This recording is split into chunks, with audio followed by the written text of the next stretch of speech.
the motive behind the bill actually has nothing to do with Hong Kong. It has nothing to do with democracy, nothing to do with human rights, and nothing to do with the freedoms. The whole thing has been distorted. I mean, let us just look at what Nancy Pelosi said on the 21st of November, just a week ago, at the bill enrollment ceremony. She said China's promise of full autonomy for Hong Kong has been utterly broken. Now, China did not promise Hong Kong full autonomy. China promised Hong Kong a high degree of autonomy, and the high degree of autonomy has been well expressed and stipulated in the Basic Law, which was passed after 5 years of very extensive consultation, 5 years of drafting in 1990. So on such an important point, on the point that Hong Kong only has a high degree of autonomy, not full autonomy, could actually be used by none other than Nancy Pelosi herself to make sure that the bill can be passed. There's a lot of distortion, there's a lot of misrepresentation in the whole process. Donald Trump says he signed these bills out of respect for President Xi, China, and the people of Hong Kong, and he hopes that this can lead to long-term peace and prosperity in Hong Kong. Do you think it's right? I think no one can understand that.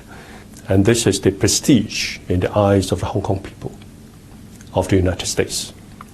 And similarly in the eyes of people in this region. Because it's very clear that Hong Kong has a high degree of freedom. We protect our human rights. We even passed the Bill of Rights in the last year of British rule in 1997. We're much more democratic than the time when Hong Kong was ruled by the British. And if you look at other countries in the region, there are many countries in Asia that are not as democratic as we are, that do not protect the human rights, and they do not have a good record for the freedoms.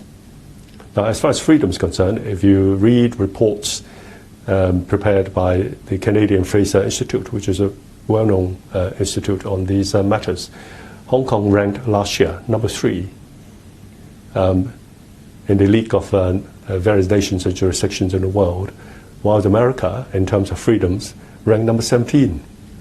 And then obviously we are much higher in our ranking than most, if not all, Asian countries.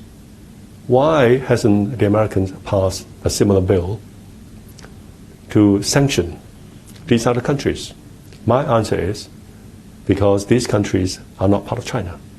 Hong Kong is part of China. So Hong Kong has become a soft target for them, and Hong Kong is a proxy for China. This new law will ban U.S. exports to Hong Kong. The tear gas and rubber bullets. Actually, at some protest sites, me and my colleagues, we did have found some, shell casing of the tear gas made in USA, written all that. So, will that affect Hong Kong police's operation in the future? In the past 6 months, if similar riots took place in any American, U.S. City, what would the U.S. police, National Guards, and the Army would have done? They would have fired live rounds. And there would be a lot more casualty than we had. Look at what happened to Los Angeles.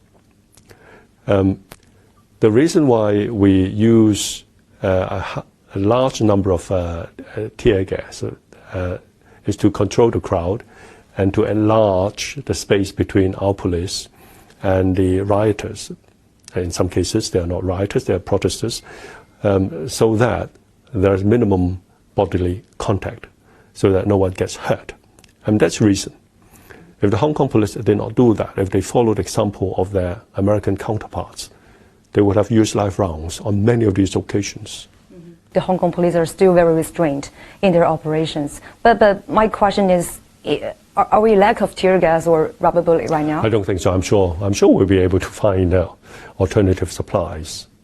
They're just making a political point. It's all part of their political grandstanding. Do you think this new law will help to de-escalate the violence in Hong Kong? Of course not. The protesters the rioters, except those who have already been arrested, prosecuted, or even convicted, they'll feel emboldened. They'll feel emboldened by the move of the United States.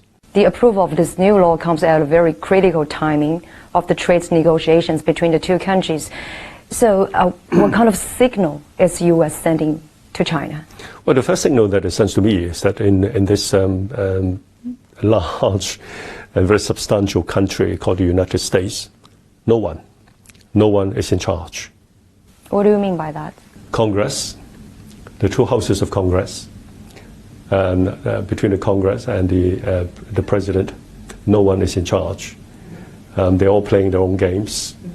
They are not working with each other, and therefore we got to where we are because of politicking. But will this affect the trade talks between the two countries? Well, it can't be conducive to a meaningful or amicable outcome of any talk about anything when a country such as the United States could resort to such underhanded tactics. Some people in Hong Kong are accusing the U.S. of turning a blind eye to what is happening in Hong Kong. The Trump administration is only seeing what it wants to see. Is the new law an evidence of exactly that? Well, one congressman came to Hong Kong and he went on record to say that he didn't see any violence on the streets. How could anyone say that he didn't see violence on the streets? A lot of people, innocent bystanders, innocent pedestrians, got wounded. A lot of vehicles, vans and taxis and private vehicles got vandalized, damaged. Similarly, shop owners and all these are violence. As I said, by passing this bill, they are sending a message, a wrong message, that will embolden these violent protesters and rioters. In your opinion, do they really have no idea what's going on in Hong Kong, or are they just lying? I suppose it's a combination of both. Some have their own political motives, their own axe to grind, and others just blindly follow because it's a fashionable subject. And many of the congressmen, I believe, who voted in the process have not been to Hong Kong.